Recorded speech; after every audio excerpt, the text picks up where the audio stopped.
This is a breaking news alert. ABC Disney has effectively fired Jimmy Kimmel, the host of Jimmy Kimmel Live, because Jimmy Kimmel made a joke about Charlie Kirk. The sequence of events is that Nexstar, which controls about 32 ABC affiliates, first announced that it would be preempting the Jimmy Kimmel Live show, meaning it would not be showing it and showing something else in its place. It should be noted that Nexstar wants to complete a merger with a company called Tegna, which is its rival. It would be a $6.2 billion merger that requires FCC approval. So Nexstar said that it would not be carrying Jimmy Kimmel. It was certainly pressured as well by Brendan Carr, the chairman of the FCC, who's been threatening lots of broadcasters and had previously threatened ABC as well. Then after Nexstar pulled the Jimmy Kimmel show, then Disney ABC confirmed that it would no longer be showing Jimmy Kimmel Live, they say, indefinitely. So for all purposes, it's basically like Jimmy Kimmel has been pushed off and fired by Disney ABC. I'm sure there's potentially going to be litigation over his contract and what they're going to pay him. But the headline is Jimmy Kimmel pulled indefinitely by ABC after Charlie Kirk comments, and this was confirmed as well by an ABC spokesperson saying that Jimmy Kimmel will no longer be on the air. Let me show you what Jimmy Kimmel said during a monologue on Monday. I can't play it because then ABC would make a copyright claim despite trying to destroy the show and destroying the show. So let me just read for you what Jimmy Kimmel said. He goes, "We hit some new lows over the weekend with the MAGA gang desperately trying to characterize this kid who murdered Charlie Kirk as anything other than one of them and doing everything they can to score political points from it. This is not how an adult grieves the murder of somebody that Trump called a friend. This is how a 4-year-old mourns a goldfish, okay?" And then he shows this clip right here of Donald Trump when he was asked, "What are you feeling right now about Charlie Kirk? How are you mourning the loss of your friend?" And then Donald Trump said in the White House lawn, we covered this, remember we covered this last week? Donald Trump said, "Take a look at that ballroom. We're building a ballroom right there." So that's all that Jimmy Kimmel said, that the right wing was so offended by, that MAGA was offended by, and that now his entire show has been canceled because he showed this clip and said what I just read. Here, just play the clip of what Trump did. Here, play this clip. How are you holding up over the last 3.5 days? I think very good. And by the way, right there, you see all the trucks. They've just started construction of the new ballroom for the White House, which is something they've been trying to get, as you know, for about 150 years. And it's going to be a beauty. It'll be an absolutely magnificent construction. And I just see all the trucks. We just started, so it'll get done very nicely, and it'll be... So here was the release by Nexstar ABC affiliates to preempt the Jimmy Kimmel Live show. This comes from Nexstar Media Group. Company objects to talk show hosts' comments on killing of Charlie Kirk.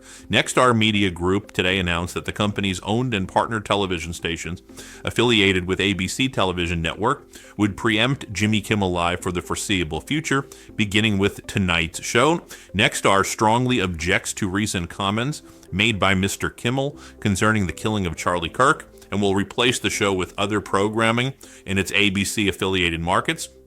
Quote, "Mr. Kimmel's comments about the death of Mr. Kirk are offensive and insensitive at a critical time in our national political discourse, and we do not believe they reflect the spectrum of opinions, views, or values of the local communities in which we are located," said Andrew Alford, president of Nexstar's broadcasting division.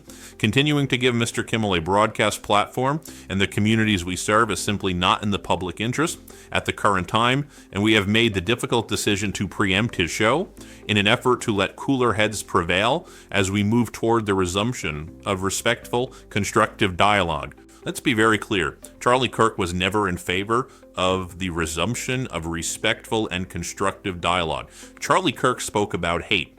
He talked about his hatred of black people. He talked about his hatred of gay people. He talked about his hatred of trans people. He called for former President Biden to be executed. He said he wouldn't want to go on a plane with black people over and or being flown by a black pilot rather.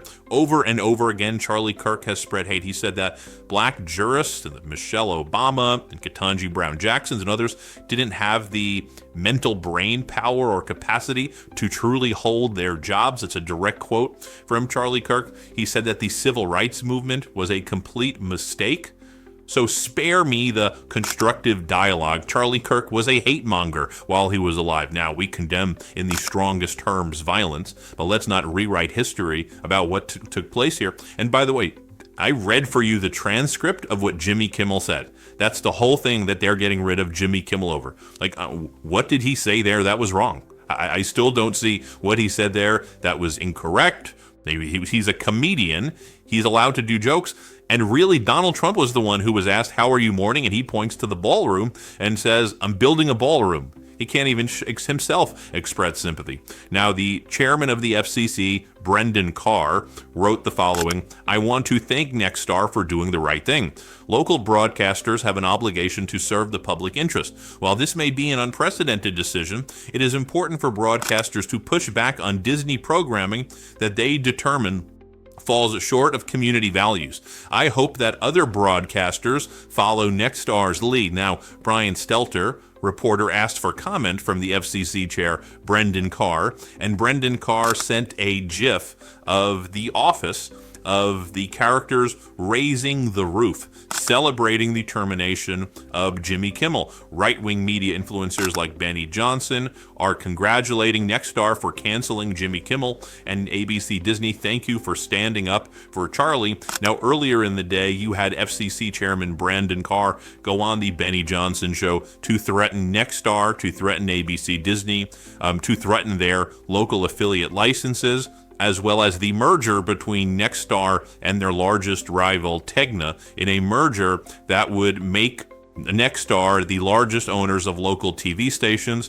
And Trump's FCC got involved there, and then Nexstar clearly caved very early. Here's what Brendan Carr has to say. Play this clip. Actions that we can take on licensed broadcasters, and frankly, I think that it's really sort of past time that a lot of these licensed broadcasters themselves push back on Comcast and Disney and say, listen, we are going to preempt. We are not going to run Kimmel anymore until you straighten this out, because we licensed broadcaster, are running the possibility of fines or license revocations from the FCC if we continue to run content that ends up being a pattern of news distortion. So I think, again, Disney needs to see some change here, but the individual licensed stations that are taking their content, it's time for them to step up and say, this, garbage, to the extent that that's what comes down the pipe in the future, isn't something that we think serves the needs of our local communities. But this sort of status quo is obviously not acceptable where we are. You believe that what Jimmy Kimmel said rises to the level of news distortion? Now, let's not forget that ABC Disney, they were one of the first to capitulate and cave when they settled a ridiculous lawsuit that Donald Trump filed against George Stephanopoulos, in my opinion. Then, of course, earlier in the week, Donald Trump threatened John Carl of ABC when Trump and his regime said that they were going to go after what they consider to be hate speech. John Carl said, well, what do you mean? What are you going to consider hate speech that you're going to criminalize and go after? And then Donald Trump said, like you, we're going to go after people like you. And then shortly thereafter, the regime went after Jimmy Kimmel, and now Jimmy Kimmel's lost his job. Here, play this clip of that exchange. And what do you make Pam Bondi saying she's going to go after hate speech? Is that, a lot of your allies say hate speech is free speech. You should probably go after people like you because you treat me so unfairly. It's hate. You have a lot of hate in your heart. Maybe they'll come after ABC. Well, ABC paid me $16 million recently for a form of hate speech, right? Your company paid me $16 million for a form of hate speech. So maybe they'll have to go after you. We're hearing from Ari Cohn, counsel for the FIRE Org, a free speech organization, saying the following: the government pressured ABC and ABC caved. The timing of ABC's decision on the heels of the FCC chairman's pledge to the network to do this the easy way or the hard way tells the whole story. Another media outlet withered under government pressure, ensuring that the administration will continue to extort and exact retribution on broadcasters and publishers who criticize it.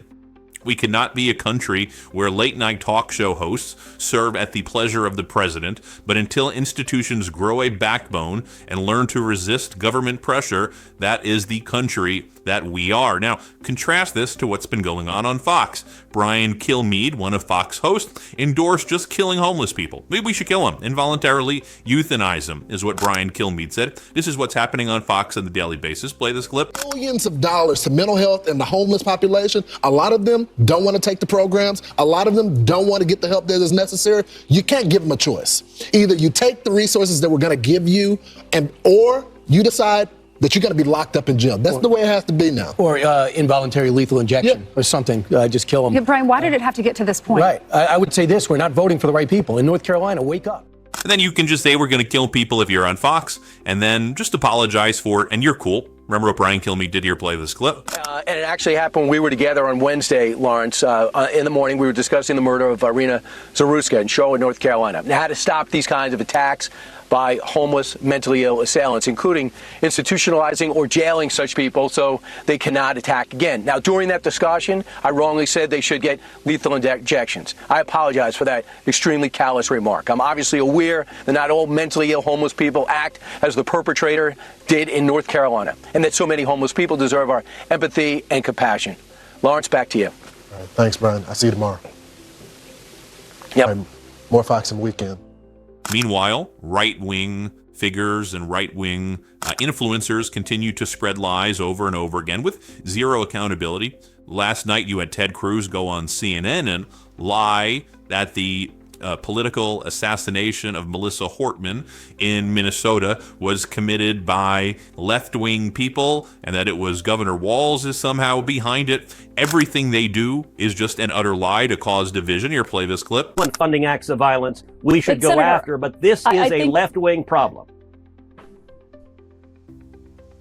How can you argue that it's, I think the argument that people have been talking about recently is what's going on with the Charlie Kirk case. I think people have raised that because there have been other acts of political violence as well when it comes to targeting Democrats. I mean, we've seen that with a lawmaker who was killed in Minnesota this summer alongside her husband. We've seen it with the break-in at Nancy Pelosi. But the assassin We've also there seen was it with Justice Brett Kavanaugh the and assassin others. Hold on a second. If you're going to say facts, you need to get your facts right.